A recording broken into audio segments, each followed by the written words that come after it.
ভাগবত আমাদের যে ছোট বিস্ময় বালক ভক্ত ভাগবত তিনি থেকে এবং গোটা রাজ্যে ধর্মীয় প্রতিষ্ঠানের মহারাজরা যেভাবে এসছেন, ISKCON mission, Ramakrishna mission, Sarada mission, প্রত্যেকেই যেভাবে সেখানে অংশগ্রহণ করেছে এবং গীতা পাঠ চলেছে টানা দুদিন ধরে এবং হাজারো হাজারো ভক্তের সমাগম হয়েছে। আমরা রাজনীতির আঙ্গিনায় কাজ করি জনপ্রতিনিধি হিসেবে। যখন আমাদের কোনো মিটিং মিছিল করতে হয়, গাড়ি অনেক সুবিধা দিয়েও আমরা মানুষ জড়ো করতে পারি না সেইভাবে, কিন্তু নিজের ধর্মের জন্য, নিজের ধর্মকে রক্ষা করা, নিজের ধর্মকে প্রচার এবং প্রসার করার জন্য সনাতনী বিশ্বাস, সনাতনী আবেগ নিয়ে সেদিন কল্যাণপুরে যে ভক্তদের সমাবেশ আমরা দেখেছি, যেটা বহুদিন পর এই সমাবেশ আমরা দেখতে পেয়েছি। এইভাবে আমাদের পরবর্তী প্রজন্ম ধর্মের উপর আস্থা রেখে, তাদের সনাতনী বিশ্বাসের উপর আস্থা রেখে আগামী দিন তারা পথ চলুক। Medical research, astrological research fraternity যে উদ্যোগ নিয়েছে তার জন্য আমি ম্যাডাম সুমাকে আমি আন্তরিক ধন্যবাদ জানাই। তার এই উদ্যোগ নেওয়া, কাজটাকে তিনি এত ভালোবাসেন যেটা বলার অপেক্ষা রাখে না। গত কয়েকদিন আগে তিনি ব্লাড ডোনেশন ক্যাম্প থেকে শুরু করে বিভিন্ন সামাজিক কর্মকাণ্ড তিনি করে থাকেন। তার সহযোগিতা নিয়ে অবশ্যই প্রশংসার দাবি রাখেন। মেডিকেল অ্যাস্ট্রোলজিক্যাল রিসার্চ ফ্র্যাটার্নিটি এগিয়ে যাক এইভাবে।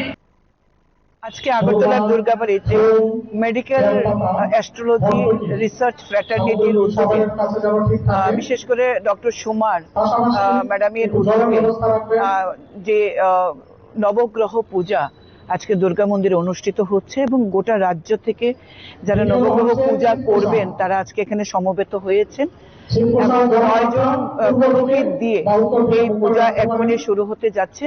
আমরা মঙ্গল প্রদীপ প্রজ্বলন করে অনুষ্ঠানের আনুষ্ঠানিক উদ্বোধন করেছি এবং আপনার এখানে গীতা যজ্ঞ হবে, আরো অনেক অনুষ্ঠান সারা দিন ব্যাপী চলবে।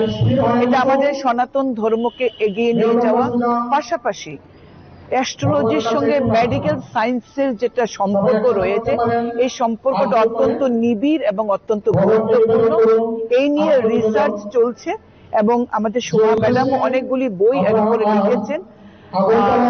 সেইভাবে অ্যাস্ট্রোলজির সঙ্গে মেডিকেল সায়েন্সের যেটা গুরুত্বপূর্ণ প্রভাব রয়েছে বা ভূমিকা রয়েছে এই নিয়ে কিন্তু মূলত তিনি কাজ করছেন এবং গোটা তার সঙ্গে যারা রয়েছেন তারা কাজ করছেন।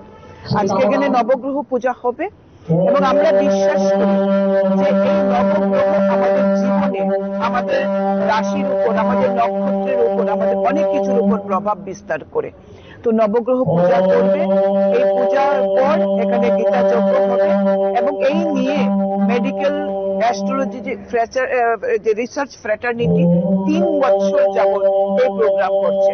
শুধু তাই নয়, তারা গোটা রাজ্য জুড়ে নানাবিধ সামাজিক কর্মকাণ্ড করেন। যেমন কিছুদিন আগে ব্লাড ডোনেশন করেছেন প্রেস ক্লাবে, সেখানে আমি উপস্থিত ছিলাম।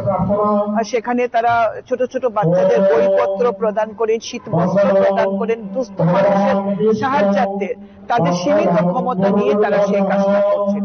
আজকের এই নবগ্রহ পূজায় এসে যে একটা ধর্মীয় বাতাবরণ এখানে তৈরি হয়েছে, যেখানে গোটা বিশ্বে ধর্ম মেরুকরণ এগুলো যে চলছে, তার বাইরে গিয়ে হিন্দু সনাতন ধর্মকে যে এগিয়ে নিয়ে যাওয়ার বার্তা, সেটা অত্যন্ত পজিটিভ দিক।